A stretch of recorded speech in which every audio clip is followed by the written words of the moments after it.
ਸੋਰਠ ਮਹਿਲਾ ਪਹਿਲਾ। ਘਰ ਤੀਜਾ। ਇਕ ਓੰਕਾਰ ਸਤ ਗੁਰ ਪ੍ਰਸਾਦ। ਜਾ ਤਿਸ ਭਾਵਾ ਤਦ ਹੀ ਗਾਵਾ। ਤਾਂ ਗਾਵੇ ਕਾ ਫਲ ਪਾਵਾ। ਜਾ ਤਿਸ ਭਾਵਾ ਤਦ ਹੀ ਗਾਵਾ। ਤਾਂ ਗਾਵੇ ਕਾ ਫਲ ਪਾਵਾ। ਗਾਵੇ ਕਾ ਫਲ ਹੋਈ।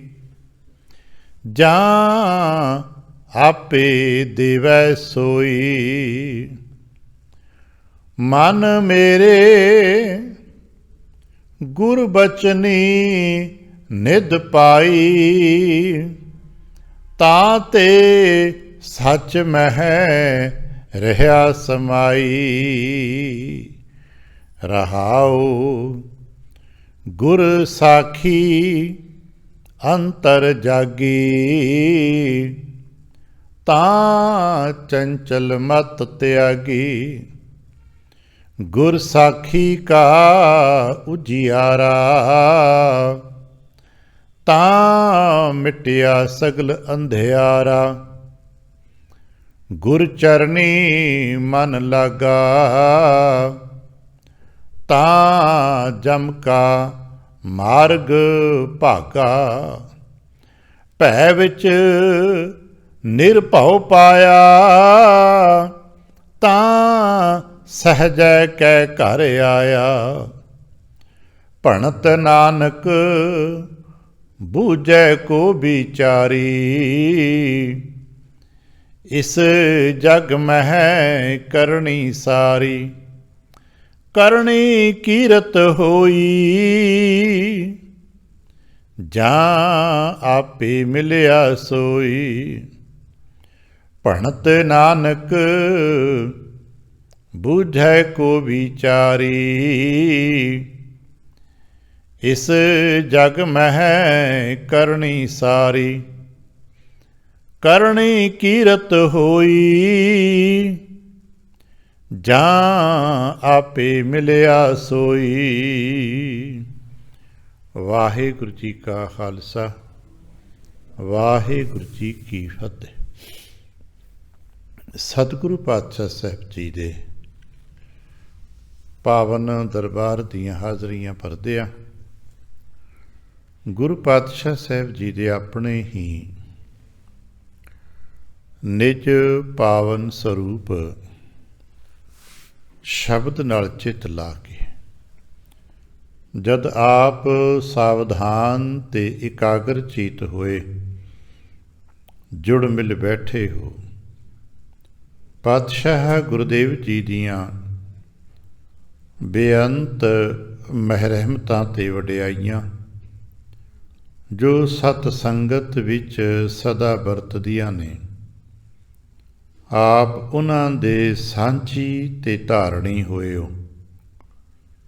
ਕਿਰਪਾਲਤਾ ਕਰਨਾ, ਆਪਣੇ ਨਿਰਮਲ ਹਿਰਦੇ 'ਚੋਂ ਅਰਦਾਸ ਕਰਨਾ ਜੋ ਗੁਰੂ ਪਾਤਸ਼ਾਹ ਸਾਹਿਬ ਜੀ ਰਹਿਮਤ ਕਰਨ।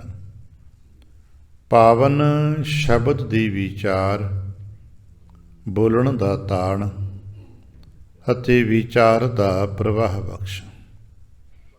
ਇੱਕ ਵਾਰ ਆਸੀਸ ਦਿੰਦਿਆਂ ਅੰਮ੍ਰਿਤ ਦ੍ਰਿਸ਼ਟੀ ਪਾ ਕੇ ਜਪਣਾ ਜੀ ਸਤਨਾਮ ਸ਼੍ਰੀ ਵਾਹਿਗੁਰੂ। ਗਰੀਬ ਨਿਵਾਸ ਘਟ ਘਟ ਕੇ ਵਾਸੀ ਸ਼੍ਰੀ ਅਕਾਲ ਪੁਰਖ ਵਾਹਿਗੁਰੂ ਜੀ ਦਾ ਕੋਟਾਨ ਕੋਟ ਸ਼ੁਕਰਾਨਾ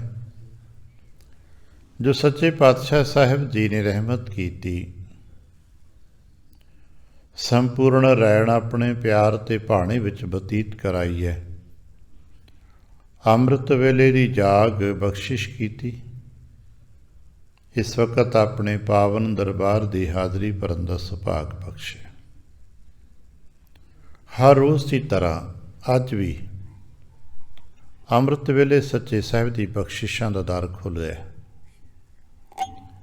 ਸਾਡੇ ਵਡੇਰਿਆਂ ਨੂੰ ਸਮੇਂ ਦੇ ਪ੍ਰਾਪਤ ਹੋਏ ਸ਼ਬਦ ਨੂੰ ਸ਼੍ਰੀ ਮੁਖ ਵਾਕ ਕਹਿ ਕੇ ਮਾਣ ਦਿੱਤਾ। ਅਤੇ ਸ਼੍ਰੀ ਮੁਖ ਵਾਕ ਦਾ ਮਤਲਬ ਹੀ ਹੈ ਸਭ ਤੋਂ ਸ੍ਰੇਸ਼ਟ ਬਚਨ। ਅਤੇ ਸਾਡੇ ਵਾਸਤੇ ਅੱਜ ਦੇ ਦਿਨ ਦਾ ਸਭ ਤੋਂ ਸ੍ਰੇਸ਼ਟ ਬਚਨ ਫਿਰ ਇਹੀ ਹੋਏਗਾ। ਅਤੇ ਅੱਜ ਸ੍ਰੇਸ਼ਟ ਬਚਨ ਹੈ, ਭਾਈ ਆਪਣੇ ਅੰਦਰ ਨੂੰ, ਆਪਣੇ ਚਿੱਤ ਰੂਪੀ ਭਾਂਡੇ ਨੂੰ ਧੋਣ ਦਾ ਯਤਨ ਕਰੀਏ। ਅਤੇ ਧੋਣ ਦੇ ਨਾਲ ਨਾਲ ਦਾਵਾ ਮਤ ਕਰੀਏ ਕਿ ਮੈਂ ਧੋ ਲਿਆ, ਕਿਉਂਕਿ ਇੱਥੇ ਆਉਣ ਦਾ ਮਤਲਬ ਆਪਣੇ ਅੰਦਰ ਚਿੱਤ ਰੂਪੀ ਭਾਂਡੇ ਨੂੰ ਧੋਣ ਦਾ ਹੈ। ਸਤ ਸੰਗਤ ਵਿੱਚ ਜਿਹੜਾ ਆਉਣਾ ਹੈ, ਗੁਰੂ ਦੁਆਰੇ ਹੋਏ ਸੋਚੀ ਪਾਏ ਸੀ, ਏਤ ਦੁਆਰੇ ਧੋਏ ਅੱਛਾ ਹੋਏ ਸੀ। ਔਰ ਇਹੀ ਗੱਲ ਸਮਝਾਈ ਹੈ ਨਾ, ਭਾਂਡਾ ਹੱਛਾ ਸੋਏ ਜੋ ਤਿਸ ਭਾਵ ਸੀ।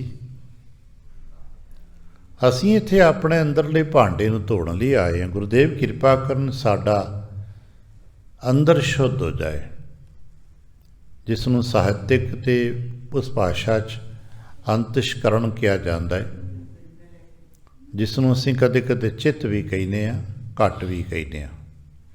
ਜਿਹਨੂੰ ਕਹਿੰਦੇ ਘੱਟ ਘੱਟ ਮੈਂ ਹਰ ਜੂ ਬਸੈ, ਚਿੱਤ ਵੀ ਕਹਿੰਦੇ। ਗੁਰਬਾਣੀ 'ਚ ਬਹੁਤ ਥਾਂ 'ਤੇ ਚਿੱਤ ਸ਼ਬਦ ਵੀ ਵਰਤਿਆ।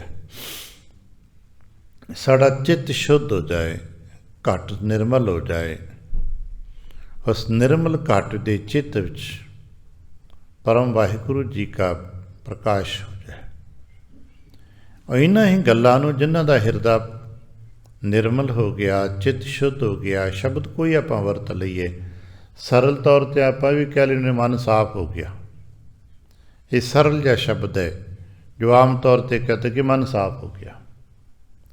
ਅੰਦਰ ਨਿਰਮਲ ਹੈ, ਮਨ ਸਾਫ਼ ਹੈ, ਅਤੇ ਉਹਦੇ ਵਾਸਤੇ ਫਿਰ ਕੁਝ ਕਰਨਾ ਪਏਗਾ, ਕੁਝ ਕੀਤਾ ਹੋਏਗਾ। ਵਡੇਰਿਆਂ ਨੇ ਕੁਝ ਕੀਤਾ ਹੈ, ਅਸੀਂ ਕੁਝ ਕਰ ਰਹੇ ਹਾਂ, ਸਾਡਾ ਕੁਝ ਕਰਨਾ ਬਾਕੀ ਹੈ। ਔਰ ਇਹੀ ਸਾਰੀਆਂ ਗੱਲਾਂ ਇਸ ਸ਼ਬਦ 'ਚ ਨੇ ਜਿਹੜੀਆਂ ਅੱਜ ਆਪਾਂ ਮੁੜ ਦੁਹਰਾ ਕੇ ਵਾਚਣ ਦਾ ਯਤਨ ਕੀਤਾ। ਹਾਲਾਂਕਿ ਆਪ ਜੀ ਇੱਕ ਵਾਰ ਇਸ ਸ਼ਬਦ ਨੂੰ ਵਾਚ ਚੁੱਕੇ ਹੋਵੋਗੇ, ਪਰ ਮੇਰਾ ਆਪਣਾ ਚਿੱਤ ਕਰਦਾ ਸੀ ਕਿ ਇਸ ਸ਼ਬਦ ਨੂੰ ਗਹਿਰਾ ਪਕੜ ਸਕੀਏ। ਰਾਗ ਸੋਰਠ ਵਿੱਚ ਜਗਤ ਗੁਰੂ ਗੁਰੂ ਨਾਨਕ ਪਾਤਸ਼ਾਹ ਸਾਹਿਬ ਜੀ ਦੇ ਪਾਵਨ ਬਚਨ ਜੋ ਲੜੀ ਵਿਚਾਰਾਂ ਵਿੱਚ ਆਉਂਦਾ ਹੈ। ਇੱਥੇ ਮਹਾਰਾਜ ਨੇ ਘਰ ਬਦਲਿਆ, ਇੱਥੇ ਘਰ ਤੀਜਾ ਹੋ ਗਿਆ। ਵਿਚਾਰ ਮੰਡਲ ਵਿੱਚ ਇਸਨੂੰ ਕਹਿੰਦੇ ਕਿ ਗਹਿਰਾ ਹੋ ਗਿਆ, ਸ਼ਬਦਾਵਲੀਆਂ ਕਰਕੇ ਥੋੜ੍ਹਾ ਸਰਲ ਹੋ ਗਿਆ। ਪਹਿਲੇ ਸ਼ਬਦ ਦੇਖੇ ਨਾ, ਬੜੇ ਗਹਿਰੇ ਜਿਹੇ ਸ਼ਬਦ ਸੀ, ਇੱਕ ਤੁਕ ਵਿੱਚ ਬਹੁਤ ਕੁਝ ਸੀ। ਹੁਣ ਤੁਕਾਂ ਛੋਟੀਆਂ ਨੇ, ਪਰ ਥੋੜ੍ਹਾ ਜਿਹਾ ਪੜ੍ਹਨਾ ਸੌਖਾ ਲੱਗਦਾ ਹੈ। ਅੱਜ ਉਹ ਗੱਲ ਸਾਹਿਬ ਨੇ ਸਾਡੇ ਨਾਲ ਕੀਤੀ ਹੈ। ਇੱਕ ਓਂਕਾਰ ਸਤ ਗੁਰਪ੍ਰਸਾਦ ਮੰਗਲ ਰੂਪ ਦੇ 'ਚ ਹੈ, ਜੋ ਮੂਲ ਮੰਤਰ ਦਾ ਸੰਖਿਪਤ ਸਰੂਪ ਹੈ। ਇੱਕ ਓਂਕਾਰ ਹੀ ਸਤ ਹੈ, ਅਤੇ ਜੋ ਇੱਕ ਓਂਕਾਰ ਸਤ ਹੈ ਨਾ, ਉਸੇ ਨੂੰ ਅਸੀਂ ਵਾਹਿਗੁਰੂ ਕਹਿੰਦੇ ਹਾਂ। ਔਰ ਇੱਕ ਓਂਕਾਰ ਜੀ ਜੋ ਸਤ ਸਰੂਪ ਨੇ, ਪ੍ਰਾਪਤੀ ਦਾ ਜੁਗਤ ਕੀ ਹੈ? ਗੁਰਪ੍ਰਸਾਦ। ਉਹ ਗੁਰੂ ਦੀ ਕਿਰਪਾ ਦੇ ਸਦਕੇ ਹੀ ਮਿਲਦੇ ਨੇ, ਕਿਉਂਕਿ ਬਿਨਾਂ ਗੁਰੂ ਦੀ ਕਿਰਪਾ ਤੋਂ ਸਤ ਦਾ ਦਾਨ ਨਹੀਂ ਮਿਲਦਾ। ਬਿਨਾਂ ਗੁਰੂ ਦੀ ਕਿਰਪਾ ਤੋਂ ਆਪਾਂ ਜਾਣਦੇ ਨਾ, ਸਾਨੂੰ ਗੁਰਮੰਤਰ ਨਹੀਂ ਮਿਲਦਾ। ਯਾਦ ਰੱਖਣਾ, ਇੱਕ ਓਂਕਾਰ ਸਤ, ਇਸੇ ਨੂੰ ਅਸੀਂ ਵਾਹਿਗੁਰੂ ਕਹਿੰਦੇ ਹਾਂ। ਇੱਕ ਓਂਕਾਰ ਸਤ ਉਹਨਾਂ ਦੀ ਹਸਤੀ ਹੈ, ਵਾਹਿਗੁਰੂ ਉਹਨਾਂ ਦੀ ਸੰਗਿਆ ਸਾਨੂੰ ਗੁਰੂ ਨਾਨਕ ਜੀ ਨੇ ਦਿੱਤੀ ਹੈ। ਵਾਹਿਗੁਰੂ ਉਹਨਾਂ ਨੂੰ ਸੰਬੋਧਨ ਵਾਸਤੇ ਨਾਮ ਦਿੱਤਾ ਹੈ। ਜਿਵੇਂ ਸਾਡੇ ਘਰਾਂ 'ਚ ਅਸੀਂ ਸਭ ਜਾਣਦੇ ਹਾਂ, ਰਿਸ਼ਤਾ ਸਾਡਾ ਇੱਕ ਆਪਣਾ ਹੁੰਦਾ ਹੈ, ਪਰ ਉਸ ਨੂੰ ਬੁਲਾਉਣ ਵਾਸਤੇ ਅਸੀਂ ਇੱਕ ਨਾਮ ਧਰਦੇ ਹਾਂ। ਸਾਨੂੰ ਸਭ ਨੂੰ ਪਤਾ ਹੈ ਕਿ ਮਾਤਾ ਅਤੇ ਪਿਤਾ ਹੀ ਨੇ ਨਾ, ਅਤੇ ਅਸੀਂ ਹਰ ਵਾਰੀ ਮਾਤਾ ਥੋੜ੍ਹਾ ਕਹਿੰਦੇ ਹਾਂ। ਅਲੱਗ ਅਲੱਗ ਨਾਮ ਨੇ, ਅਲੱਗ ਅਲੱਗ ਇਲਾਕਿਆਂ ਦੇ ਨਾਮ ਨੇ, ਔਰ ਅਲੱਗ ਅਲੱਗ ਇਲਾਕਿਆਂ ਦੇ ਵਿੱਚ ਆਪਣੀ ਆਪਣੀ ਬੋਲੀਆਂ ਲਈ ਇਲਾਕੇ ਦੇ ਤਹਿਰੀਕੇ ਮੁਤਾਬਕ ਥੋੜ੍ਹਾ ਥੋੜ੍ਹਾ ਭੇਦ। ਅਤੇ ਪੁਰਾਣੇ ਲੋਕ ਝਾਈ ਜੀ ਕਹਿ ਕੇ ਬੁਲਾਉਂਦੇ ਹੁੰਦੇ ਸੀ, ਕਹਿ ਤੇ ਮਾਂ ਹੀ ਬੁਲਾ ਰਹੇ ਨਾ। ਆ ਬਹੁਤ ਸਾਰੇ ਲੋਕਾਂ 'ਚ ਅੱਜ ਵੀ ਥੋੜ੍ਹਾ ਜਿਹਾ ਬਜ਼ੁਰਗ ਸਰੂਪ ਹੋ ਜਾਏ ਤੇ ਮਾਂ ਜੀ ਕਹਿ ਕੇ ਬੁਲਾਉਣ ਲੱਗ ਪੈਂਦੇ ਨੇ, ਬੀਬੀ ਕਹਿ ਕੇ ਬੁਲਾਉਂਦੇ ਨੇ। ਬਹੁਤ ਪਿੰਡਾਂ 'ਚ ਨੇ ਅਸੀਂ ਆਪਣੀ ਮੰਮੀ ਨੂੰ ਬੀਜੀ ਕਹਿੰਦੇ, ਨਵੇਂ ਬੱਚੇ ਮੰਮੀ ਕਹਿੰਦੇ ਨੇ। ਹੌਲੀ ਹੌਲੀ ਸ਼ਬਦ ਬਦਲਦਾ ਹੋਰ ਮਾਂ ਹੋ ਕੇ, ਪਰ ਮਾਤਾ ਤਾਂ ਉਹੀ ਹੈ ਨਾ। ਇਸੇ ਤਰ੍ਹਾਂ ਉਹ ਤਾਂ ਵਾਹਿਗੁਰੂ ਹੀ ਹੈ। ਇੱਕ ਓਂਕਾਰ ਸੱਤ ਹੈ ਨਾ, ਪਰ ਉਹਨੂੰ ਵਾਹਿਗੁਰੂ ਕਹਿ ਕੇ ਬੁਲਾਈਦਾ ਹੈ। ਹਰ ਵਾਰੀ ਇੱਕ ਓਂਕਾਰ ਸੱਤ, ਇੱਕ ਓਂਕਾਰ ਸੱਤ ਥੋੜ੍ਹਾ ਬੁਲਾਵਾਂਗੇ, ਨਹੀਂ। ਇੱਕ ਓਂਕਾਰ ਸੱਤ ਜੀ ਕਹਿ ਕੇ ਬੁਲਾਈ ਤੇ ਸ਼ੋਭਾ ਨਹੀਂ ਦਿੰਦਾ।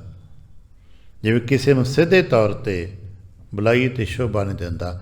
ਕੋਈ ਸੰਗਿਆ ਸਾਡੇ ਵੱਡਿਆਂ ਨੇ ਸਾਨੂੰ ਦਿੱਤੀ ਹੁੰਦੀ, ਭਾਈ ਤੂੰ ਇੱਦਾਂ ਕਹਿ ਕੇ ਬੁਲਾਓ। ਗੁਰੂ ਨਾਨਕ ਜੀ ਕਹਿੰਦੇ ਨੇ ਉਸ ਪ੍ਰਭੂ ਜੀ ਨੂੰ ਬੁਲਾਉਣਾ ਤੁਸੀਂ। ਆ ਸਿਮਰਨ ਦਾ ਅਤੇ ਜਾਪ ਦਾ ਜੋ ਸਾਡਾ ਸਰੂਪ ਹੈ ਨਾ, ਜਾਪ ਜਿਹਨੂੰ ਆਪਾਂ ਜਾਪ ਕਹਿੰਦੇ ਹਾਂ, ਇਹਦਾ ਮਤਲਬ ਹੈ ਬੁਲਾਵਣਾ, ਉਹਨੂੰ ਪੁਕਾਰਨਾ। ਅਤੇ ਗੁਰੂ ਕਿਰਪਾ ਕਰਨ ਅਸੀਂ ਥੋੜ੍ਹਾ ਜਪੀਏ, ਬਹੁਤਾ ਜਪੀਏ। ਮੈਂ ਦਾਅਵਾ ਨਹੀਂ ਕਰਦਾ ਕੋਈ ਕਿਤਨਾ ਜਪਦਾ ਨਾ, ਟਿੱਪਣੀ ਕਦੇ ਕਰਨੀ ਚਾਹੀਦੀ ਹੈ, ਹਰ ਇੱਕ ਦਾ ਆਪੋ ਆਪਣਾ। ਪਰ ਜਿਤਨਾ ਕੋਈ ਜਪੀਏ, ਕੋਸ਼ਿਸ਼ ਕਰਿਆ ਕਰੇ ਕਿ ਸਾਡੇ ਅੰਦਰੋਂ ਇੱਕ ਪੁਕਾਰ ਨਿਕਲ ਸਕੇ। ਜਿਵੇਂ ਇੱਕ ਨਿੱਕਾ ਜਿਹਾ ਬਾਲਕਾ ਬੁਲਾ ਰਿਹਾ ਹੁੰਦਾ, ਇਸੇ ਤਰ੍ਹਾਂ ਅਸੀਂ ਬੁਲਾਈਏ ਵਾਹਿਗੁਰੂ ਵਾਹਿਗੁਰੂ ਵਾਹਿਗੁਰੂ। ਅਸਾਂ ਕੋਈ ਗਿਣਤੀ ਕਰਕੇ ਥੋੜ੍ਹਾ ਦੇਣਾ ਹੈ। ਇਹ ਤਾਂ ਸਾਡੀਆਂ ਨਾਦਾਨੀਆਂ ਨੇ ਕਿ ਅਸੀਂ ਗਿਣਤੀ ਪਾ ਲਈ। ਬਸ ਆਹ ਥੋੜ੍ਹਾ ਜਿਹਾ ਮਾੜਾ ਅਧਿਕ ਸਹਾਰਾ ਤਾਂ ਮਿਲਦਾ ਹੈ। ਵੈਸੇ ਇਹਦੇ ਨਾਲ ਜਿਨ੍ਹਾਂ ਨੂੰ ਠੀਕ ਹੈ ਪਹਿਲੇ ਆਰੰਭਕ ਦੌਰ 'ਚ ਮਨ ਨਹੀਂ ਟਿਕਾਉ ਹੋ ਜਾਂਦਾ, ਮਾੜਾ ਲੈ ਰਹੇ ਨੇ ਗੁਰਮਤਿ ਵਿੱਚ, ਤਾਂ ਉਹ ਤਾਂ ਮਸਲਾ ਨਹੀਂ ਗਾ। ਪਰ ਕੋਈ ਇਹ ਚੱਕਰ ਨਾ ਪਿਓ ਕਿ ਮਾੜਾ ਦੀ ਗਿਣਤੀ ਦੇ ਨਾਲ ਮੈਂ ਵਾਹਿਗੁਰੂ ਜਾਪ ਕਰਨਾ ਹੈ। ਮਾੜਾ ਕੇਵਲ ਸਹਾਰੇ ਵਾਸਤੇ ਹੈ ਵੀ ਚਲੋ ਧਿਆਨ ਬਣਿਆ ਜਾ ਰਹਿੰਦਾ ਹੈ, ਟਿਕਿਆ ਜਾ ਰਹਿੰਦਾ ਹੈ। ਪਰ ਪੁਕਾਰ ਸਾਡੀ ਹੋਏ ਵਾਹਿਗੁਰੂ ਵਾਹਿਗੁਰੂ ਵਾਹਿਗੁਰੂ। ਇੱਕ ਹੂਕ ਨਿਕਲਣੀ ਚਾਹੀਦੀ, ਇੱਕ ਤੜਪ, ਇੱਕ ਦਰਦ। ਰਾਤ ਦਿਵਸ ਕੇ ਕੂਕਨ ਨੇ ਕਬੂ ਕੇ ਸੁਨੇ ਪੁਕਾਰ। ਤੇ ਉਹਨੂੰ ਪੁਕਾਰਦੇ ਪੁਕਾਰਦੇ ਅਸੀਂ ਅੱਗੇ ਵਧੀਏ। ਜਦੋਂ ਭਗਤੀ ਖੇਤਰ ਵਿੱਚ ਗੁਰਸਿੱਖੀ ਦੀ ਸਮਝ ਆਉਂਦੀ ਹੈ, ਫਿਰ ਸਿੱਖ ਮਨੁੱਖ ਦੇ ਅੰਦਰੋਂ ਇੱਕ ਕਲਾ ਉਤਪੰਨ ਹੁੰਦੀ। ਕਰਤੇ ਦੀਆਂ ਬਹੁਤ ਕਲਾਵਾਂ ਨੇ। ਕਰਤਾ ਪੁਰਖ ਵਾਹਿਗੁਰੂ ਜੀ ਨੇ ਜੋ ਸੰਸਾਰ ਦੀ ਰਚਨਾ ਰਚੀ ਹੈ, ਅਤੇ ਸੰਸਾਰ ਦੀ ਰਚਨਾ ਦੇ ਵਿੱਚ ਅਨੰਤ ਕਲਾਵਾਂ ਕਰਤਾ ਪੁਰਖ ਵਾਹਿਗੁਰੂ ਜੀ ਨੇ ਪਾ ਦਿੱਤੀਆਂ ਨੇ। ਉਹਨਾਂ ਦੇ ਵਿੱਚੋਂ ਇੱਕ ਕਲਾ ਹੈ ਗਾਉਣਾ। ਕਰਤੇ ਦੀ ਇੱਕ ਕਲਾ ਹੈ ਨਾ। ਅੱਜ ਬੜੇ ਬਿਹਤਰੀਨ ਲੋਕ ਗਾਉਂਦੇ ਨੇ, ਕੀ ਕਹਿੰਦੇ, ਬੜੇ ਕਲਾਕਾਰ ਨੇ। ਪੁਰਾਣੇ ਲੋਕ ਗਵਈਆ ਕਹਿੰਦੇ ਹੁੰਦੇ ਸੀ। ਆ ਕੀਰਤਨੀਆਂ ਨੂੰ ਕਹਿਣਾ ਫਲਾਣਾ ਬੰਦਾ ਬੜਾ ਵਧੀਆ ਗਵਈਆ ਹੈ ਭਾਈ। ਅੱਜ ਕੱਲ੍ਹ ਸ਼ਬਦ ਬਣ ਗਿਆ ਕਲਾਕਾਰ, ਕਿਉਂਕਿ ਕਰਤੇ ਦੀ ਇੱਕ ਕਲਾ ਉਹਦੇ ਅੰਦਰੋਂ ਪ੍ਰਗਟ ਹੈ। ਗਾਉਣਾ ਇੱਕ ਕਲਾ ਹੈ, ਖਿਆਲਾਂ ਕਰਨਾ। ਆ ਬੋਲਣਾ ਵੀ ਇੱਕ ਕਲਾ ਹੈ, ਔਰ ਸ਼ਾਇਦ ਆਪ ਨੂੰ ਪਤਾ ਹੋਵੇ ਸੁਣਨਾ ਵੀ ਇੱਕ ਕਲਾ ਹੈ। ਇਹ ਕਰਤੇ ਦੀਆਂ ਕਲਾਵਾਂ ਨੇ। ਸੁਣਨਾ ਵੀ ਇੱਕ ਕਲਾ ਹੈ, ਬੋਲਣਾ ਵੀ ਇੱਕ ਕਲਾ ਹੈ, ਗਾਉਣਾ ਵੀ ਕਲਾ, ਔਰ ਸਾਰੀਆਂ ਇੱਕੇ ਦੇ ਆਲੇ ਦੁਆਲੇ ਘੁੰਮਦੀਆਂ ਨੇ, ਇੱਕੋ ਕੰਮ ਕਰਦੀਆਂ ਨੇ। ਕਿਸੇ ਸ਼ਬਦ ਦੀ ਸਮਝ, ਸ਼ਬਦ ਦੀ ਬੋਧ, ਸ਼ਬਦ ਦੀ ਵਿਆਖਿਆ ਕਰਦੀਆਂ ਨੇ। ਇਸੇ ਤਰ੍ਹਾਂ ਬਹੁਤ ਕਲਾਵਾਂ ਨੇ। ਗਾਉਣਾ ਕਰਤੇ ਦੀ ਇੱਕ ਕਲਾ ਹੈ। ਗੁਰੂ ਨਾਨਕ ਪਾਤਸ਼ਾਹ ਸਾਹਿਬ ਜੀ ਅਤੇ ਗੁਰੂ ਨਾਨਕ ਪਾਤਸ਼ਾਹ ਸਾਹਿਬ ਜੀ ਦੇ ਸਮਕਾਲੀਨ ਭਗਤਾਂ ਨੇ ਇਸ ਗਾਉਣ ਦੀ ਕਲਾ ਨੂੰ ਭਗਤੀ ਕਲਾ ਦੇ ਨਾਲ ਜੋੜਿਆ।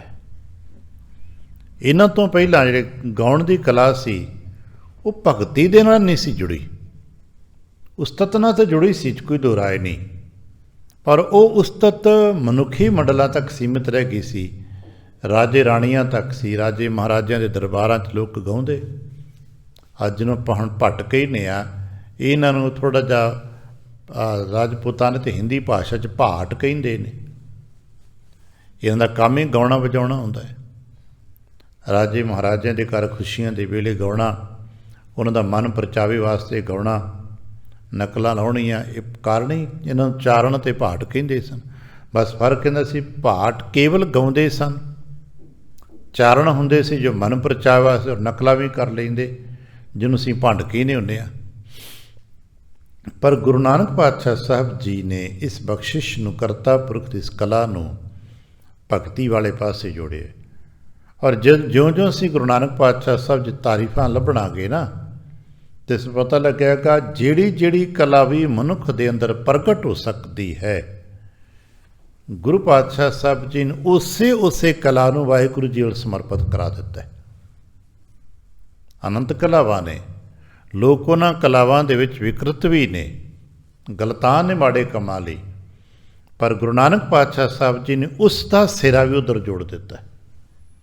ਔਰ ਜੇ ਬਾਣੀ ਦਾ ਅਧਿਐਨ ਕਰਕੇ ਦੇਖਾਂਗੇ ਤਾਂ ਸਾਰੀਆਂ ਕਲਾਵਾਂ ਕਰਤਾ ਪੁਰਖ ਦੇ ਨਾਲ ਜੁੜੀਆਂ ਹੋਈਆਂ ਨੇ। ਇਹਨਾਂ ਨੇ ਤੇ ਇੱਥੇ ਰੱਖ ਦਿੱਤਾ ਕਿ ਕ੍ਰੋਧ ਵਰਗੀ ਕਲਾ ਜਿਹੜੀ ਸੰਸਾਰ ਦਾ ਮਾੜਾ ਹਾਲਤ ਹੈ, ਕਾਮ ਵਰਗੀ ਕਲਾ ਜੋ ਸੰਸਾਰ ਦੇ ਵੱਖਰੇ ਪੱਧਰਾਂ ਦੇ ਵਿਆਖਿਆਵਾਂ ਕਰਵਾ ਦਿੰਦੀ ਹੈ, ਪਰ ਇਹਨਾਂ ਤੇ ਕਰਤੇ ਪੁਰਖ ਦੇ ਨਾਲ ਇਸ ਨੂੰ ਵੀ ਜੋੜ ਦਿੱਤਾ ਹੈ। ਬਾਣੀ ਦਾ ਅਧਿਐਨ ਕਰਦਿਆਂ ਕਰਦੇ ਸਭ ਗੱਲਾਂ ਵਿੱਚੋਂ ਲੱਭਦੀਆਂ ਨੇ। ਪਾਤਸ਼ਾਹ ਦਸ਼ਮੇਸ਼ ਦਾ ਕਿਤਨਾ ਪਿਆਰਾ ਬਚਨ ਹੈ ਕਿ ਭਾਈ ਜਦੋਂ ਮੇਰੇ ਤੀਰ ਲੱਗਾ ਤਾਂ ਮੇਰੇ ਅੰਦਰ ਦਾ ਕਰੋਸ ਜਾਗਿਆ, ਉਹਨਾਂ ਚਿਰ ਮੈਂ ਸਾਂਭ ਛੱਡਿਆ ਸੀ। ਆ ਭੰਗਾਣੀ ਦੇ ਜੰਗ ਦਾ ਹਾਲਾਤ ਪੜ੍ਹਦੇ ਨਾ, ਜਬ ਬਾਣ ਲਾਗਿਓ ਤਬ ਰੋਸ ਜਾਗਿਓ। ਹਰ ਕਲਾ ਨੂੰ ਕਬਜ਼ੇ 'ਚ ਰੱਖਣਾ, ਹਰ ਕਲਾ ਨੂੰ ਪ੍ਰਗਟ ਹੋਣਾ ਹੈ ਅਤੇ ਪ੍ਰਗਟ ਹੋਈ ਕਲਾ ਨੂੰ ਕਰਤੇ ਦੇ ਨਾਲ ਜੋੜ ਦੇਣਾ, ਇਹ ਗੁਰੂ ਨਾਨਕ ਦੀ ਕਲਾ ਹੈ। ਕਹਿਣ ਲੱਗੇ ਜਦੋਂ ਕਰਤੇ ਦੀ ਕਿਰਪਾ ਵਰਤੀ ਤਾਂ ਕੀ ਕੀਤਾ, ਗਾਉਣਾ ਸ਼ੁਰੂ ਕੀਤਾ। ਪਰ ਹੁਣ ਮੈਂ ਗਾਉਂਦਾ ਹਾਂ, ਪਰ ਮੈਂ ਗਾਉਂਦਾ ਕਿੱਧਰ ਹੈ, ਹੁਣ ਮੈਂ ਕਰਤੇ ਵਾਸਤੇ ਗਾਉਂਦਾ। ਜਾਨ ਤਿਸ ਭਾਵਾਂ ਤਦ ਹੀ ਗਾਵਾਂ। ਗੁਰੂ ਨਾਨਕ ਸਾਹਿਬ ਜੀ ਨੇ ਗਾਉਣ ਦੀ ਕਲਾ ਨੂੰ ਭਗਤੀ ਵਿੱਚ ਜੋੜਿਆ। ਇਸੇ ਕਰਕੇ ਸਾਡੇ ਘਰ ਕੀਰਤਨ ਭਗਤੀ ਪ੍ਰਵਾਨ ਹੈ। ਔਰ ਸਭ ਤੋਂ ਵੱਧ ਜੇ ਸਾਡੇ ਘਰ ਕਿਸੇ ਚੀਜ਼ ਦਾ ਮਾਣ ਸਨਮਾਨ ਅਤੇ ਕੀਰਤਨ ਹੀ ਹੈ। ਇੱਕ ਦੋ ਸਾਖੀਆਂ ਤਾਂ ਐਸੀਆਂ ਵੀ ਆਉਂਦੀਆਂ ਨੇ ਕਿ ਇੱਥੇ ਦਰਬਾਰ 'ਚ ਬੈਠਾ ਕੋਈ ਵਿਅਕਤੀ ਪਾਠ ਕਰਦਾ ਹੋਵੇ ਨਾ, ਅੱਜ ਅਸੀਂ ਕਹਿਣਾ ਔਖਾ ਲੱਗਦਾ, ਹਰ ਕੋਈ ਵਿਅਕਤੀ ਪਰਸਨਲ ਗੁੱਸਾ ਕਰਨ ਲੱਗ ਪੈਂਦਾ। ਪਾਤਸ਼ਾਹ ਦਸ਼ਮੇਸ਼ ਜੀ ਹਜ਼ੂਰ ਦੀ ਇੱਕ ਗਾਥਾ ਆਪਨੇ ਪੜ੍ਹੀ ਸੁਣੀ ਹੋਣੀ ਆ ਵੀ ਸਵੇਰੇ ਸਵੇਰੇ ਅੰਮ੍ਰਿਤ ਵੇਲਾ ਵਿਛਾਈ ਹੋਈ ਆਸਨ ਸਭ ਸੱਜੇ ਹੋਏ ਨੇ। ਠੀਕ ਹੈ, ਨਿੱਜੀ ਤੌਰ 'ਤੇ ਆ ਕੇ ਕੋਈ ਬਹਿ ਕੇ ਪਾਠ ਕਰੇ, ਮਨਾ ਥੋੜ੍ਹਾ ਹੈ। ਕੋਈ ਸਿੱਖ ਇੱਥੇ ਜਿੱਥੇ ਰਾਗੀ ਸਿੱਖਾਂ ਨੇ ਬੈਠ ਕੇ ਕੀਰਤਨ ਕਰਨਾ ਸੀ, ਉੱਥੇ ਸੰਗਤ ਵੀ ਪ੍ਰੇਮੀ ਜਨ ਆ ਕੇ ਪਹਿਲਾਂ ਬੈਠੇ ਹੁੰਦੇ ਨੇ। ਉਹ ਉੱਚੀ ਉੱਚੀ ਬੋਲ ਕੇ ਸੁਖਮਨੀ ਸਾਹਿਬ ਦਾ ਪਾਠ ਕਰ ਰਿਹਾ ਹੈ, ਲੋਕ ਸੁਣ ਰਹੇ ਨੇ। ਇੰਨੇ ਚਿਰ ਨੂੰ ਕੀਰਤਨ ਦਾ ਸਮਾਂ ਹੋ ਗਿਆ, ਪਰ ਉਹਨੇ ਪਾਠ ਬੰਦ ਨਹੀਂ ਕੀਤਾ। ਕੀਰਤਨੀਏ ਸਿੰਘ ਆ ਕੇ ਬੈਠ ਕੇ, ਭਾਈ ਸਾਨੂੰ ਵਾਰੀ 'ਤੇ ਜਗ੍ਹਾ ਉੱਠ। ਉਹਨੇ ਉੱਠਿਆ। ਜੋ ਮੌਕੇ ਦਾ ਇੰਤਜ਼ਾਮ ਕਰਨ ਜਥੇਦਾਰ ਸੀ, ਉਹਨੇ ਇੱਕ ਵਾਰੀ ਇਸ਼ਾਰਾ ਕੀਤਾ, ਨਹੀਂ ਉੱਠਿਆ। ਦੂਜੀ ਵਾਰੀ ਇਸ਼ਾਰਾ ਕੀਤਾ, ਬਾਂਹ ਫੜ ਕੇ ਝੰਜੋੜ ਕੇ ਉਠਾ ਦਿੱਤਾ। ਸਾਡੇ ਕੋਲ ਤੇ ਜ਼ਰੂਰਤ ਹੀ ਨਹੀਂ ਪੈਂਦੀ ਕਿ ਅਸੀਂ ਇਸ ਤੇ ਦਰਬਾਰ ਵਿੱਚ ਕਿਸ ਮੁਕਾਮ 'ਤੇ ਸੀ ਹਾਂ। ਜਥੇਦਾਰ ਨੇ ਜੋ ਦਰਬਾਰ ਦਾ ਇੰਤਜ਼ਾਮ ਕਰਤਾ ਸੀ, ਉਸਨੇ ਬਾਂਹ ਫੜ ਕੇ ਸਟੇਜ ਉਤਾਰ ਦਿੱਤਾ, ਉਠਾਤਾ, ਪਾਠ ਬੰਦ ਕਰ, ਉੱਥੇ ਬੈਠ ਕੇ ਬਾਹਰ ਕਰ। ਅੱਜ ਵੀ ਖਿਮਾ ਕਰਨਾ, ਕੀਰਤਨ ਹੋ ਰਿਹਾ ਹੋਵੇ, ਅਗਰ ਕਿਸੇ ਨੇ ਪਾਠ ਕਰਨਾ ਹੈ ਤਾਂ ਬਾਹਰ ਜਾ ਕੇ ਕਰੇ, ਵੱਖਰੇ ਕਮਰੇ 'ਚ ਕਰੇ, ਵੱਖਰੀ ਥਾਂ 'ਤੇ ਕਰੇ। ਦਰਬਾਰ ਵਿੱਚ ਕੀਰਤਨ ਦੇ ਹੁੰਦਿਆਂ ਪਾਠ ਕਰਨਾ ਇੱਕ ਹਿਸਾਬ ਨਾਲ ਤੁਸੀਂ ਅਪਮਾਨ ਕਰਦੇ ਹੋ। ਕੀ ਤੁਹਾਨੂੰ ਕੀਰਤਨ ਚੰਗਾ ਨਹੀਂ ਲੱਗਦਾ? ਕੀ ਤੁਸੀਂ ਮਹਾਨਤਾ ਨੂੰ ਘੱਟ ਕਰ ਦਿੰਦੇ ਹੋ? ਮੈਂ ਜੋ ਕਰਿਆ ਆਪਣੇ ਮਹਾਨਤਾ ਉੱਚੀ ਲੈ ਕੇ ਬੈਠ ਗਏ ਸੀ। ਖੈਰ, ਦਿਨ ਚੜ੍ਹੇ ਉਸਨੇ ਸ਼ਿਕਾਇਤ ਕਰਤੀ, ਮਹਾਰਾਜ ਮੈਂ ਪਾਠ ਕਰਦਾ ਪਿਆ ਸਾਂ, ਤੁਹਾਡੇ ਜਥੇਦਾਰ ਨੇ ਮੇਰਾ ਅਪਮਾਨ ਕੀਤਾ, ਬਾਂਹ ਫੜ ਕੇ ਝੰਜੋੜਿਆ। ਕੀ ਕਰਦਾ ਪਿਆ ਸਾਂ? ਪਾਠ ਕਰਦਾ ਪਿਆ ਸਾਂ। ਦੇਖੋ ਜੀ, ਬਾਣੀ ਦਾ ਅਪਮਾਨ ਕੀਤਾ ਇਹਨੇ। ਮਹਾਰਾਜ ਕਹਿਣਗੇ ਪਾਠ ਤੇ ਕਰਦਾ ਸਾਂ, ਪਰ ਜਥੇਦਾਰ ਨੇ ਝੰਜੋੜਿਆ ਨਾ, ਕੋਈ ਖਾਸ ਕਾਰਨ ਹੋਏਗਾ। ਕਿੱਥੇ ਬੈਠਾ ਕਰਦਾ ਸਾਂ? ਮਹਾਰਾਜ ਮੈਂ ਜਿੱਥੇ ਕੀਰਤਨੀਏ ਬਹਿ ਕੇ ਪਾਠ ਕਰਦੇ ਨੇ, ਵਿਛਾਈ ਹੁੰਦੀ, ਉੱਥੇ ਕਰਦਾ ਸਾਂ, ਸੰਗਤ ਸੁਣਦੀ ਸੀ। ਅੱਛਾ, ਸਮਾਂ ਕੀ ਹੋ ਰਿਹਾ ਸੀ?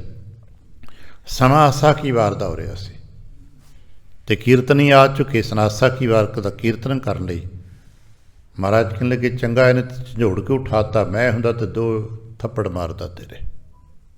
ਇਹਨੇ ਤੇ ਝੰਜੋੜ ਕੇ ਉਠਾ ਦਿੱਤਾ, ਮੈਂ ਹੁੰਦਾ ਤੇ 2 ਤੇਰੇ ਲਾਉਂਦਾ ਤਕੜੀਆਂ। ਹੈਰਾਨ ਹੋ ਗਿਆ, ਕਹਿਣ ਲੱਗਾ ਮਹਾਰਾਜ ਇਹ ਕੀ, ਬਾਣੀ ਪੜ੍ਹਦੇ ਹਾਂ ਥੱਪੜ ਪੈਣ? ਮਹਾਰਾਜ ਹੱਸ ਕੇ ਕਹਿਣ ਲੱਗੇ ਤੂੰ ਚਬੈਨਾ ਸ਼ਿਕਾਇਦਾ ਸਾਂ, ਪੁਰਾਣਾ ਸ਼ਬਦ ਹੈ ਵੀ ਸੰਗਤ ਨੂੰ ਤੂੰ ਭੁੱਜੇ ਛੋਲੇ ਖਵਾ ਰਹੇ ਹੈ, ਅਤੇ ਕੀਰਤਨੀਏ ਮਾਲਪੂਏ ਲੈ ਕੇ ਆਏ ਸਨ। ਇੰਨਾ ਫਰਕ ਹੈ। ਠੀਕ ਹੈ, ਅਸੀਂ ਇਕੱਲੇ ਪਾਠ ਕਰੀ ਮੁਬਾਰਕਾਂ, ਪਰ ਹੁਣ ਕੀਰਤਨ ਦਾ ਸਮਾਂ ਹੋਵੇ ਤਾਂ ਕੋਈ ਕਵੇ ਨਹੀਂ ਜੇ ਮੈਂ ਉੱਚੀ ਉੱਚੀ ਬੜਾ ਸੋਹਣਾ ਪਾਠ ਕਰਦਾ। ਭਾਈ ਨਹੀਂ, ਇਹਦਾ ਇਕੱਲੇ ਵਿਅਕਤੀ ਦਾ ਕੀਰਤਨ ਉੱਚੀ ਦਰਬਾਰ 'ਚ ਉੱਚੀ ਉੱਚੀ ਪਾਠ ਕਰਨਾ ਅਤੇ ਸੰਗਤੀ ਕੀਰਤਨ ਦਾ ਰਸ ਦਾ ਆਨੰਦ ਦਾ ਇੰਨਾ ਫਰਕ ਜੇ ਕਿ ਇੱਕ ਥਾਂ ਤੁਸੀਂ ਭੁੱਜੇ ਛੋਲੇ ਵਰਤਾ ਰਹੇ ਹੋ ਅਤੇ ਦੂਸਰਾ ਮਾਲਪੂੜਿਆਂ ਦੀ ਪਾਲਟੀਆਂ ਭਰ ਭਰ ਕੇ ਲੈ ਕੇ ਆਇਆ। ਹੁਣ ਕਲਪਨਾ ਕਰੀਏ, ਇੱਕ ਪਾਸੇ ਮਾਲਪੂੜਿਆਂ ਦਾ ਲੰਗਰ ਹੋਵੇ ਅਤੇ ਇੱਕ ਪਾਸੇ ਭੁੱਜੇ ਛੋਲਿਆਂ ਦਾ ਲੰਗਰ ਹੋਵੇ, ਕਿੰਨਾ ਫਰਕ ਹੈ। ਇੰਨਾ ਹੀ ਫਰਕ ਹੈ ਕੀਰਤਨ ਦਾ ਅਤੇ ਸਾਡੇ ਪਾਠ ਦਾ। ਹੈ ਤੇ ਬਾਣੀ, ਪਰ ਕੀਰਤਨ ਨੂੰ ਇੰਨੀ ਮਹਾਨਤਾ ਦਿੱਤੀ ਗਈ। ਸੰਨਿਗਧਤਾ ਹੈ ਕੀਰਤਨ 'ਚ, ਸੰਗੀਤ ਹੈ, ਲੈਅ ਹੈ, ਤਾਲ ਹੈ, ਉਤੋਂ ਉਹਦੇ ਉੱਤੇ ਫਿਰ ਸ਼ਬਦ ਹੈ। ਕੀਰਤਨ ਵਿੱਚ ਦੋ ਚੀਜ਼ਾਂ ਬਹੁਤ ਗਹਿਰੀਆਂ ਨੇ, ਸੰਗੀਤ ਹੈ, ਲੈਅ ਹੈ, ਤਾਲ ਹੈ। ਤਿੰਨ ਚੀਜ਼ਾਂ ਜੁੜਦੇ ਨੇ, ਫਿਰ ਉਸ ਲੈਅ ਤਾਲ ਦੇ ਵਿੱਚ ਸ਼ਬਦ ਹੈ। ਅਸੀਂ ਕੇਵਲ ਸ਼ਬਦ ਪੜ੍ਹਦੇ ਹਾਂ, ਉਹ ਵੀ ਬਿਨਾਂ ਲੈਅ ਤੋਂ, ਬਿਨਾਂ ਤਾਲ ਤੋਂ। ਇਸ ਕਰਕੇ ਮਹਾਰਾਜ ਨੇ ਕੀਰਤਨ ਨੂੰ ਮਾਨਤ ਹੈ। ਕਲਯੁਗ ਮਹਿ ਕੀਰਤਨ ਪ੍ਰਧਾਨਾ ਕਹਿ ਦਿੱਤਾ। ਪਰ ਜਦੋਂ ਠੀਕ ਹੈ ਸੰਗਤੀ ਮਾਹੌਲ ਨਹੀਂ ਹੁੰਦਾ, ਕੀਰਤਨ ਦਾ ਸਾਡੇ ਕੋਲ ਜੋੜ ਨਹੀਂ ਹੁੰਦਾ, ਉਦੋਂ ਅਸੀਂ ਗਾਉਂਦੇ ਹਾਂ, ਉਹ ਸਾਡਾ ਭਜਨ ਹੁੰਦਾ ਹੈ। ਕਿਉਂਕਿ ਫਿਰ ਉਦੋਂ ਅਸੀਂ ਦੂਜਿਆਂ ਲਈ ਨਹੀਂ ਗਾਉਂਦੇ। ਕੀਰਤਨ ਤਾਂ ਦੂਜਿਆਂ ਲਈ ਵੀ ਹੈ ਨਾ, ਸੰਗਤ ਲਈ, ਕਿਉਂਕਿ ਕੀਰਤਨ ਹੈ ਹੀ ਸੰਗਤੀ। ਗੁਰੂ ਅਤੇ ਸੰਗਤ ਹੋਏ ਅਤੇ ਕੀਰਤਨ ਦੀ ਮਹਾਨਤਾ ਹੈ ਕਿ ਜਿੱਥੇ ਕੀਰਤਨ ਹੋਏਗਾ ਉੱਥੇ ਗੁਰੂ ਦੀ ਮੌਜੂਦਗੀ ਮੰਨੀ ਜਾਏਗੀ ਅਤੇ ਸੰਗਤ ਹੋਏਗੀ ਅਤੇ ਕੀਰਤਨ ਹੋਏਗਾ। ਇਸ ਕਰਕੇ ਉਹ ਤਾਂ ਵੱਖਰਾ ਲੈਵਲ ਹੀ ਬਹੁਤ ਉੱਚਾ ਹੋ ਜਾਂਦਾ ਹੈ। ਪਰ ਜਦੋਂ ਨਿੱਜ ਵਿੱਚ ਇਕੱਲੇ ਹੋਈਏ, ਉਦੋਂ ਫਿਰ ਅਸੀਂ ਬਾਣੀ ਨੂੰ ਗਾ ਕੇ ਪੜ੍ਹੀਏ। ਹਾਲਾਂਕਿ ਇਹ ਗੱਲ ਆਮ ਤੌਰ ਅਸੀਂ ਕਰਨ ਲੈ, ਇਕੱਲੇ ਗਾਉਣ ਦਾ ਕੀ ਫਾਇਦਾ, ਮੈਂ ਤਾਂ ਗਾਉਂਦਾ ਨਹੀਂ, ਪਰ ਕਦੇ ਕਰਕੇ ਵੇਖਣਾ। ਉੱਥੇ ਗਾਉਣ ਦਾ ਮਤਲਬ ਇਹ ਨਹੀਂ ਕਿਸੇ ਨੂੰ ਸੁਣਾਉਣਾ ਹੈ, ਨਾ ਬੱਚੇ ਨੂੰ ਸੁਣਾਓ, ਨਾ ਬਜ਼ੁਰਗ ਨੂੰ ਸੁਣਾਉਣਾ, ਬਟ ਨਹੀਂ, ਤੁਸੀਂ ਪੜ੍ਹਦੇ ਹੋ। ਕਦੇ ਛੁੱਟੀ ਵਾਲੇ ਦਿਨ ਹੀ ਸਹੀ, ਜਪਜੀ ਸਾਹਿਬ ਕਾ ਪਾਠ ਆਪਣੇ ਆਨੰਦ ਵਿੱਚ ਕਰਨਾ। ਰੂਟੀਨ 'ਤੇ ਸਾਜ਼ਿਸ਼ ਕਰਦੇ ਜਾਂ ਕਰਦੇ ਹੋ, ਭਾਵੇਂ ਹੋ ਸਕਦਾ 5-7 ਵਾਰੀ ਕਰਦੇ ਹੋਗੇ, ਪਰ ਇੱਕ ਦਿਨ ਸਹੀ ਆਰਾਮ ਦੇ ਨਾਲ ਆਪਣੇ ਤਰਨਮ, ਆਪਣਾ ਤਰਨਮ ਮੇਰਾ ਆਪਣਾ ਹੋ ਸਕਦਾ ਤਾਂ, ਕਿਉਂਕਿ ਅਸੀਂ ਸਿੱਖੇ ਤੇ ਹਾਂ, ਲੈ ਤਾਲ ਸਾਡੀ ਨਹੀਂ ਹੈ, ਸਾਡੀ ਸੁਰਾਂ ਸੰਗੀਤ ਵਾਲੀ ਨਹੀਂ ਆਉਣਗੀਆਂ, ਪਰ ਆਪਣੀ ਆਉਣਗੀਆਂ।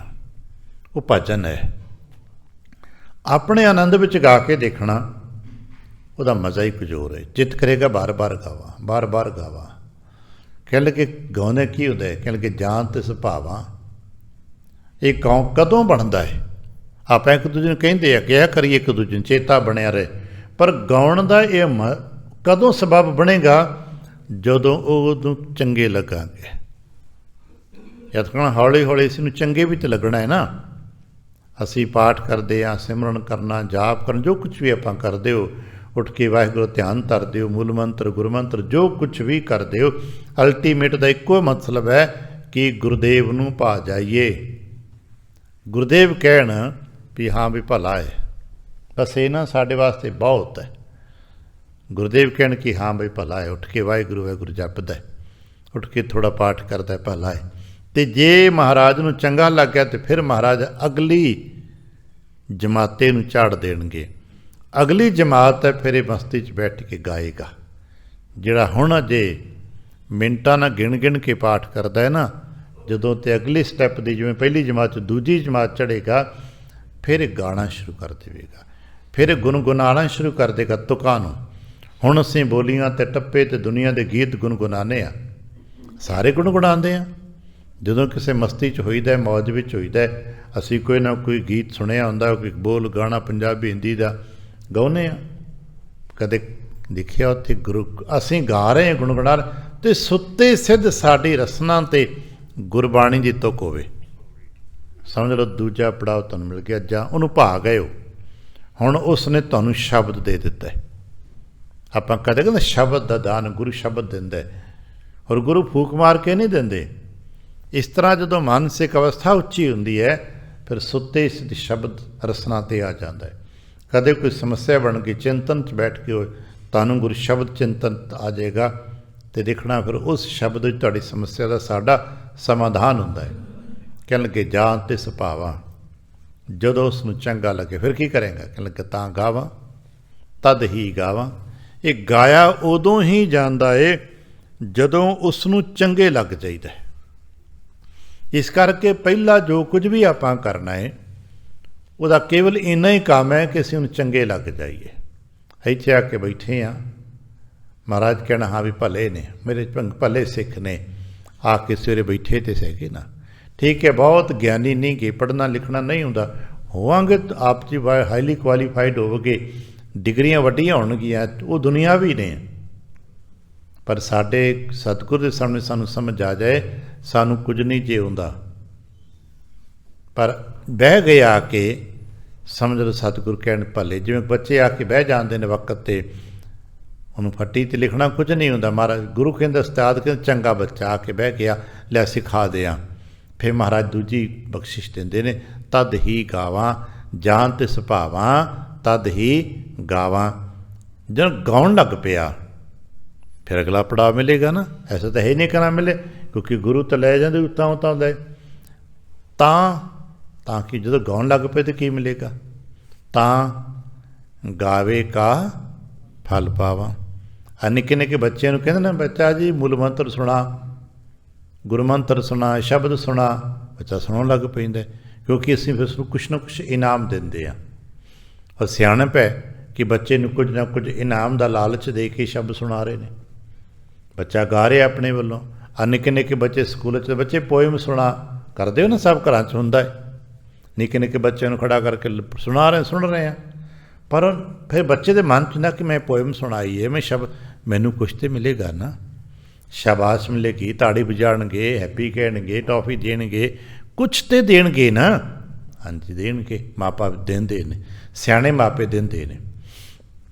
ਇਸੇ ਤਰ੍ਹਾਂ ਜਦੋਂ ਅਸੀਂ ਗਾਉਣ ਲੱਗ ਪੈਂਦੇ ਹਾਂ, ਅਤੇ ਫਿਰ ਗੁਰੂ ਸਿਆਣਾ ਬਹੁਤ ਹੈ, ਫਿਰ ਕੁਛ ਦਿੰਦੇ ਨਾ, ਫਿਰ ਦਿੰਦੇ ਨੇ, ਤਾਂ ਗਾਵੇ ਕਾ ਫਲ ਪਾਵਾਂ। ਤਾਂ ਫਲ ਅਸੀਂ ਕੀ ਲੱਭਦੇ ਹਾਂ?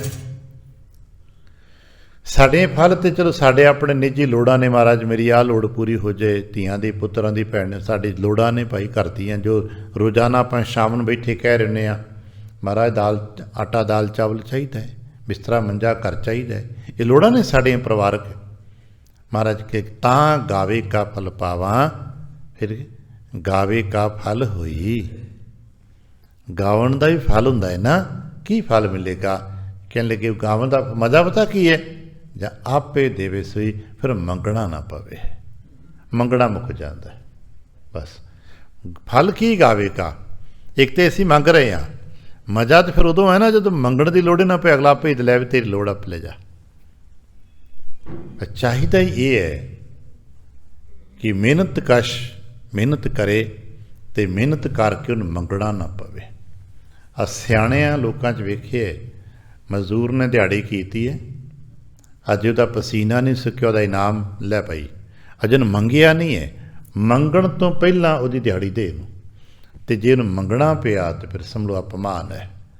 ਉਹਨੂੰ ਬੜੀ ਗਿਲਟੀ ਫੀਲ ਹੁੰਦੀ ਉਸ ਵਕਤ ਜਦੋਂ ਵਿਚਾਰਾ ਦਿਹਾੜੀ ਵੀ ਕਰਦਾ ਹੈ, ਮਜ਼ਦੂਰੀ ਵੀ ਕਰਦਾ, ਅਤੇ ਫਿਰ ਆਪਣਾ ਮਿਹਨਤਨਾਮਾ ਉਹਨੂੰ ਮੰਗਣਾ ਪੈਂਦਾ ਹੈ। ਉਹ ਤਾਂ ਮੰਗ ਲੈਂਦਾ ਹੈ, ਪਰ ਦੇਣ ਵਾਲੇ ਦੇ ਪੱਲੇ ਫਿਰ ਕੁਛ ਨਹੀਂ ਰਹਿੰਦਾ। ਕਹਿਣ ਨੂੰ ਹੋਏਗਾ ਅਮੀਰ, ਕਹਿੰਦਾ ਹੋਏਗਾ ਵੱਡਾ, ਪਰ ਦੇ ਪੱਲੇ ਕੁਛ ਨਹੀਂ ਹੁੰਦਾ। ਇਸ ਕਰਕੇ ਭਾਈ ਜਿਸ ਦੀ ਕੋਈ ਮਿਹਨਤਨਾਮਾ ਹੈ, ਉਹਨੂੰ ਬਿਨਾਂ ਮੰਗਿਆਂ ਦੇ, ਅਜੇ ਉਹ ਕੰਮ ਕਰਕੇ ਹਟਿਆ, ਉਹਨੇ ਸਿਰ ਚੁੱਕਿਆ ਨਹੀਂ, ਲੈ ਭਾਈ ਆ ਤੇਰਾ ਹੱਕ ਬਣਦਾ, ਮਜ਼ਾ ਹੀ ਆਦਾ ਹੈ। ਮਹਾਰਾਜ ਕਹਿੰਦੇ ਤਾਂ ਜਾਂ ਫਲ ਮੈਨੂੰ ਕਦੋਂ ਮਿਲੇਗਾ, ਮੇਰੀ ਇਸ ਗਾਇਆ ਸਫਲ ਕਦੋਂ ਹੈ? ਜਦੋਂ ਮੰਗਣਾ ਨਾ ਪਵੇ, ਆਪੇ ਦੇਵੇ। ਕਿਆ ਦੇਵੇ ਉਹ ਬਾਤ ਅਲੱਗ ਹੈ। ਸਿਆਣੇ ਕਹਿੰਦੇ ਇਨਾਮ ਦਾ ਤਾਂ ਘਸੋਨੀ ਬੜਾ ਹੁੰਦਾ ਹੈ, ਇਨਾਮ ਤਾਂ ਕੋਈ ਚਪੇੜ ਮਾਰਦੇ ਪੁੱਲ ਜੀ ਉਹ ਵੀ ਬੜੀ ਹੈ, ਪਰ ਇਨਾਮ ਤੇ ਹੋਵੇ, ਪ੍ਰੇਮ ਦਿੱਤੀ ਹੋਵੇ। ਗੁੱਸੇ ਦਾ ਤੇ ਪੈਸਾ ਦਿੱਤਾ ਵੀ ਨਫ਼ਰਤ ਆ, ਤੁਸੀਂ ਨਫ਼ਰਤ ਨਾਲ ਕਿਸੇ ਨੂੰ ਪੈਸੇ ਦੇ ਦਿਓ, ਉਹਦੀ ਕੋਈ ਗੱਲ ਨਹੀਂ, ਤੇ ਪ੍ਰੇਮ ਦੇ ਨਾਲ ਥਾਪੀ ਦੇ ਦਿਓ ਕੰਡ ਤੇ, ਬਹੁਤ ਖੁਸ਼ ਹੈ ਅਗਲਾ, ਖੁਸ਼ ਜਾਏਗਾ। ਆਪੇ ਦੇਵੇ ਤੇ ਆਪੇ ਦੇਵੇ, ਮੰਗਣਾ ਨਾ ਪਵੇ। ਗਾਉਣ ਦਾ, ਭਗਤੀ ਕਰਨ ਦਾ ਫਲ ਇਹ ਹੈ ਕਿ ਫਿਰ ਉਹ ਆਪ ਦੇਵੇ। ਅਤੇ ਆਪ ਕੀ ਦੇਵੇਗਾ? ਜੋ ਦੇਵੇਗਾ ਦਾਨ ਹੋਵੇਗਾ। ਆਪ ਜੋ ਦੇਵੇਗਾ ਉਹਦਾ ਲੇਖਾ ਨਹੀਂ ਲਵੇਗਾ, ਕਿਉਂਕਿ ਆਪ ਜੋ ਦੇਵੇਗਾ ਉਹ ਹਿਸਾਬ ਕਿਤਾਬ ਨਹੀਂ, ਉਹ ਗਾਵੇ ਦੀ ਮਜ਼ਦੂਰੀ ਨਹੀਂ ਹੋਏਗੀ। ਇਸੇ ਕਰਕੇ ਸਾਡੇ ਵਡੇਰਿਆਂ ਨੇ ਸਾਡੇ ਕੀਰਤਨ ਗਾਵਣ ਪਠ ਦੇ ਵੀ ਸ਼ਬਦਾਵਰ ਵਰਤੀ ਨਾ, ਐਕਚੁਅਲ ਹੈ ਤੇ ਫੀਸ ਹੀ, ਕੀਮਤ ਹੀ, ਪਰ ਕੀ ਕਹਿੰਦੇ ਹੋ? ਭੇਟਾ। ਇਸੇ ਚੀਜ਼ਾਂ ਨੂੰ ਹੋਰਨਾਂ ਥਾਵਾਂ 'ਤੇ ਅਸੀਂ ਜੋ ਕਾਗਜ਼ੀ ਕਾਰਵਾਈਆਂ ਕਰਦੇ ਹੋ, ਯੂਰਪ ਆਦਿ 'ਚ ਅੰਗਰੇਜ਼ੀ ਪੜ੍ਹੇ ਲਿਖ ਲੋਕ ਪੁੱਛਦੇ ਨੇ ਤੁਹਾਡੇ ਗਾਉਣ ਦੀ 1 ਘੰਟੇ ਦੀ ਫੀਸ ਕਿਤਨੀ ਹੁੰਦੀ ਹੈ। ਆ ਦੁਨੀਆ ਦੇ ਹੋਰ ਪ੍ਰੋਫੈਸ਼ਨਲ ਲਗਾਉਂਦੇ ਨੇ ਅਤੇ ਫੀਸਾਂ ਲੈਂਦੇ ਨਾ। ਆ ਵੱਡੇ ਵੱਡੇ ਕਲਾਕਾਰ ਜਿਹਨੂੰ ਬੁਲਾਉਂਦੇ ਲੋਕ ਐਵੇਂ ਸ਼ਾਦੀਆਂ 'ਤੇ ਕੀ ਕਹਿੰਦੇ ਫੀਸ ਲੈਂਦੇ ਆ। ਪਰ ਕੋਈ ਕਦੇ ਕੀਰਤਨੀਏ ਨੇ ਕਿਸੇ ਨੇ ਕਿਹਾ ਕਿ ਮੈਂ ਕਿਸੇ ਇੱਕ ਪ੍ਰੋਗਰਾਮ ਦੀ ਫੀਸ ਲੈਣੀ ਆ। ਨਹੀਂ, ਭੇਟਾ ਹੈ, ਕਿਉਂਕਿ ਇਹ ਭੇਟ ਹੈ। ਇਹ ਕੀਮਤ ਨਹੀਂ ਪਈ ਇੱਦਾਂ ਇੰਨਾ ਨਹੀਂ। ਇਸੇ ਕਰਕੇ ਭੇਟਾ ਤੈਅ, ਫੀਸਾਂ ਤੈਅ ਹੁੰਦੀਆਂ ਨੇ। ਹਾਲਾਂਕਿ ਦੋਨੋਂ ਦਾ ਮਕਸਦ ਇੱਕੋ ਹੀ ਹੈ, ਧਾਰਾ ਇੱਕੋ ਹੀ ਹੈ, ਵੈਲਿਊ ਦੁਨਿਆਵੀ ਤੌਰ 'ਤੇ ਇੱਕੋ ਹੀ ਹੈ। ਪਰ ਸਾਡੇ ਵਡੇਰਿਆਂ ਨੇ ਸ਼ਬਦ ਬਦਲ ਦਿੱਤਾ। ਸ਼ਬਦ ਬਦਲਣ ਦੇ ਨਾਲ ਤਾਂ ਭਾਵ ਬਦਲ ਜਾਂਦੇ ਨੇ। ਸ਼ਬਦ ਬਦਲਣ ਦੇ ਨਾਲ ਉਹਦਾ ਬਹੁਤ ਕੁਛ ਬਦਲ ਜਾਂਦਾ ਹੈ। ਇਹ ਸਾਹਮਣੇ ਵਾਲੇ ਨੂੰ ਵੀ ਪਤਾ ਹੁੰਦਾ ਭਾਈ ਇਹਦੇ ਨਾਲ ਰੁਜ਼ਗਾਰ ਇਹਦਾ, ਗੁਜ਼ਰਾਨ ਇਹਦਾ ਹੈ। ਤੇ ਗੁਜ਼ਰਾਨ ਕਿਰਤ ਹੈ, ਪਰ ਗੁਜ਼ਰਾਨ ਕਿਰਤ ਕਰਕੇ ਵੀ ਉਹ ਹੀ ਨਹੀਂ ਕਹਿੰਦਾ ਕਿ ਫੀਸ ਹੈ। ਨਹੀਂ, ਭੇਟ ਦੇ ਦਿਓ, ਸ਼ਬਦ ਦਿਓ। ਫਿਰ ਕੀ ਕਹਿੰਦਾ? ਸ਼ਬਦ ਭੇਟ ਦਿਓ। ਅਤੇ ਮਜ਼ਾ ਤਾਂ ਉਹ ਹੈ ਨਾ, ਯਾਦ ਰੱਖਣਾ, ਬਰਕਤ ਪਤਾ ਕਿਸ ਸ਼ਬਦ ਦੀ ਪੈਂਦੀ? ਜੋ ਤੁਸੀਂ ਆਪ ਦਿੰਦੇ ਹੋ। ਜਦੋਂ ਮੰਗਦਾ ਨਾ ਕੋਈ ਭੇਟਾ, ਉਹ ਤਾਂ ਠੀਕ ਹੈ, ਦੁਨੀਆ ਵਿੱਚ ਫਿਰ ਮਜਬੂਰੀ ਹੈ ਅਗਲੇ ਦੀ ਕਿ ਮੰਗਣਾ ਪਵੇ। ਪਰ ਚੇਤਾ ਰੱਖਣਾ, ਜੇ ਤੁਸੀਂ ਕਿਸੇ ਨੂੰ ਭੇਟਾ ਦੇਣੀ ਹੈ ਤਾਂ ਮੰਗਣੀ ਨਾ ਪਵੇ ਉਹਨੂੰ। ਕਿਸੇ ਪਾਠੀ ਨੂੰ, ਕਿਸੇ ਕੀਰਤਨ ਨੂੰ, ਕਿਸੇ ਰਾਗੀ ਨੂੰ ਮੰਗਣਾ ਨਾ ਪਵੇ। ਤੁਸੀਂ ਜੋ ਦੇਣਾ ਦਿਓ, ਫਿਰ ਆਪੇ ਦਿਓ। ਤਾਂ ਤੇ ਕੁਝ ਆਨੰਦ ਹੈ ਸਿੱਖੀ ਦਾ, ਗੁਰੂ ਤੇ ਪਿਆਰ ਦਾ।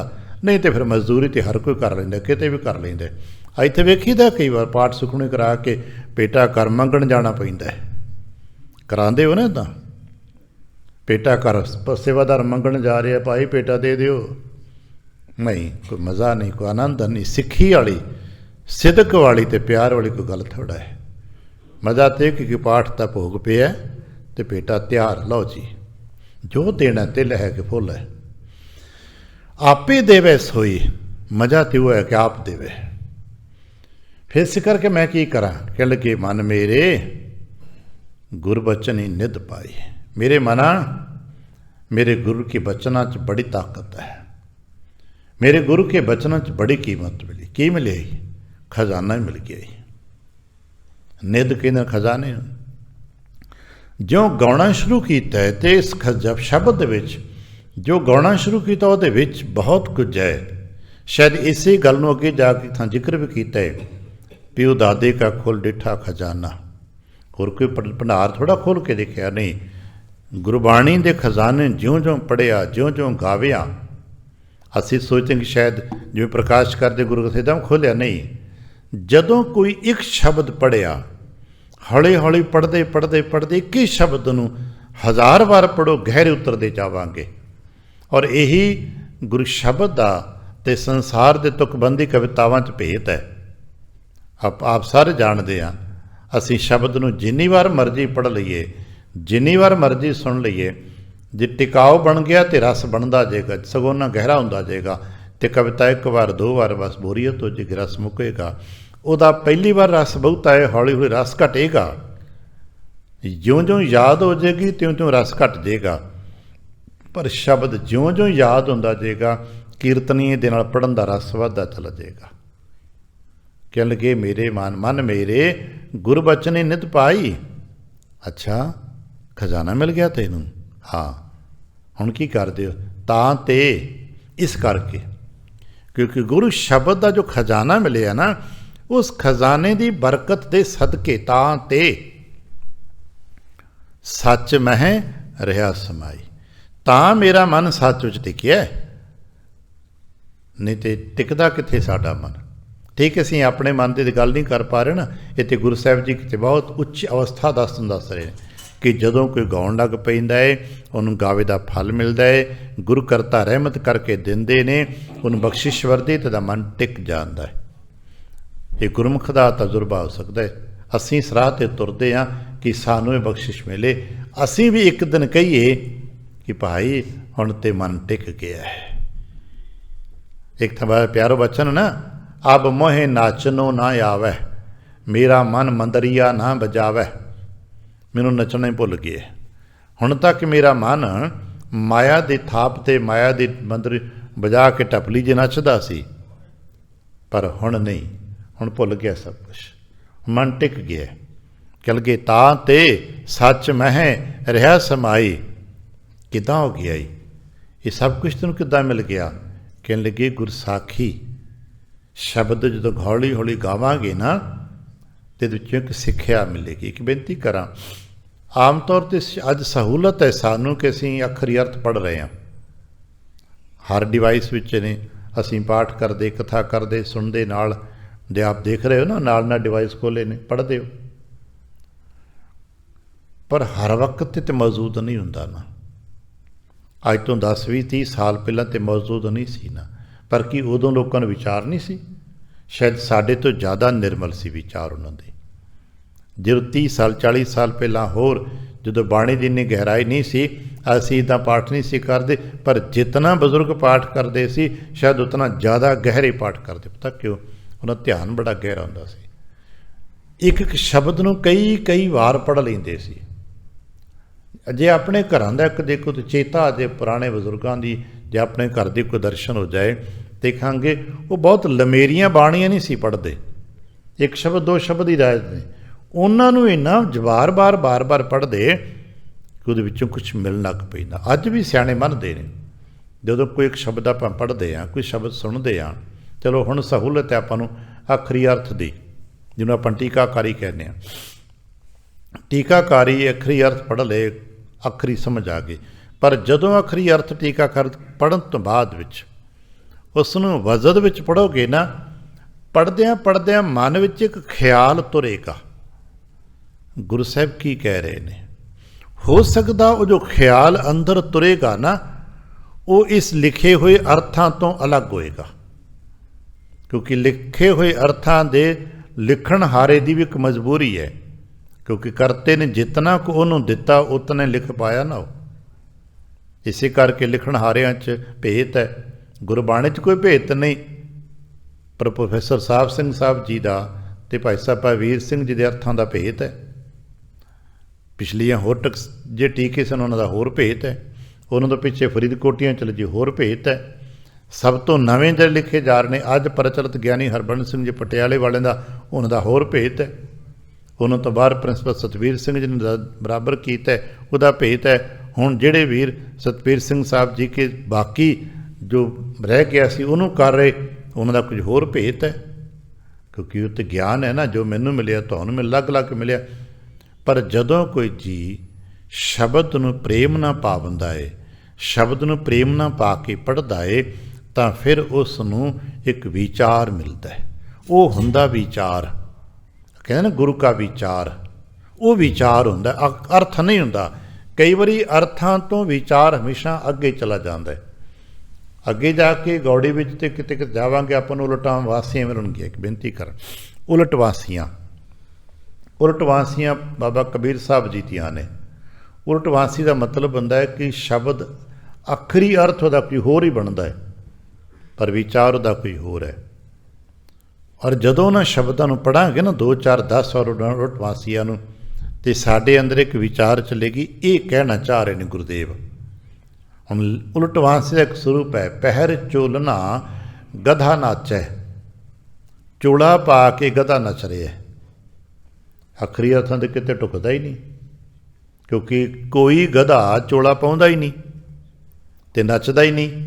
ਪਰ ਲਿਖਿਆ ਨਾ ਪੜ੍ਹਦੇ ਪਾਠ, ਪਹਿਰ ਚੋਲਨਾ ਗਧਾ ਨਾਚੈ, ਅੱਗੇ ਦੀ ਤੋਂ ਕਿਹਾ ਭੈਂਸਾ ਭਗਤੀ ਕਰਾਵੈ। ਇਹ ਸ਼ਬਦ ਸਾਰਾ ਉਲਟਵਾਸੀ ਜੋ ਉਹਨਾਂ ਦੇ ਸਰੂਪਾਂ ਤੋਂ ਸੁਭਾਵਾਂ ਤੋਂ ਬਿਲਕੁਲ ਉਲਟੇ। ਕਛੂਆ ਕਹੇ ਅੰਗਾਰ ਪਿਲੋਰੋ, ਕਛੂਆ ਅੰਗਾਰ ਲੈਣ ਚਲਾ ਗਿਆ। ਲੂਕੀ ਸ਼ਬਦ ਸੁਣਾਇਆ, ਬਿਲਕੁਲ ਉਲਟਾ ਹੈ ਨਾ, ਇਹ ਉਲਟਵਾਸੀ ਹੈ। ਪਰ ਜਦੋਂ ਇਸ ਨੂੰ ਠਹਿਰ ਕੇ ਪੜ੍ਹਾਂਗੇ ਫਿਰ ਪਤਾ ਲੱਗੇਗਾ ਲੂਕੀ ਗਧਾ ਕਛੂਆ ਕੌਣ ਹੈ? ਇਹ ਮੇਰਾ ਮਨ ਹੀ ਹੈ। ਇਸੇ ਨਾਲ ਗੱਲਾਂ ਕੀਤੀਆਂ ਜਾ ਰਹੀਆਂ ਨੇ। ਮੇਰੇ ਮਨ ਦੀ ਬਿਰਤੀਆਂ ਇਹੋ ਜਿਹੀਆਂ ਸਨ, ਬਿਲਕੁਲ ਬਦਲ ਗਈਆਂ ਨੇ। ਘਰ ਕੀ ਬਿਲਾਈ ਔਰ ਸਿਖਾਈ ਮੂਸਾ ਦੇਖ ਡਰਾਈ ਰੇ, ਵੀ ਘਰ ਦੀ ਬਿੱਲੀ ਸੀ, ਇੰਨੀ ਸਿਖਾ ਦਿੱਤੀ ਕਿ ਕਿੱਥੇ ਬਿੱਲੀ ਨੂੰ ਵੇਖ ਕੇ ਚੂਹੇ ਡਰਦੇ ਨੇ। ਇਹ ਕੰਮ ਉਲਟਾ ਹੋ ਗਿਆ, ਇਹ ਚੂਹੇ ਨੂੰ ਵੇਖ ਕੇ ਬਿੱਲੀ ਡਰ ਗਈ ਹੈ, ਉਲਟਾ ਕਰ ਗਿਆ। ਇਹ ਉਲਟਵਾਸੀਆਂ। ਪਰ ਇਹਨੂੰ ਜਦੋਂ ਪੜ੍ਹਾਂਗੇ ਤੇ ਉਹ ਸ਼ਬਦ ਉਲਟਵਾਸੀਆਂ ਦਾ ਹੋਏਗਾ, ਪਰ ਵਿਚਾਰ ਸਾਨੂੰ ਸਿੱਧਾ ਸਪਾਟ ਮਿਲੇਗਾ।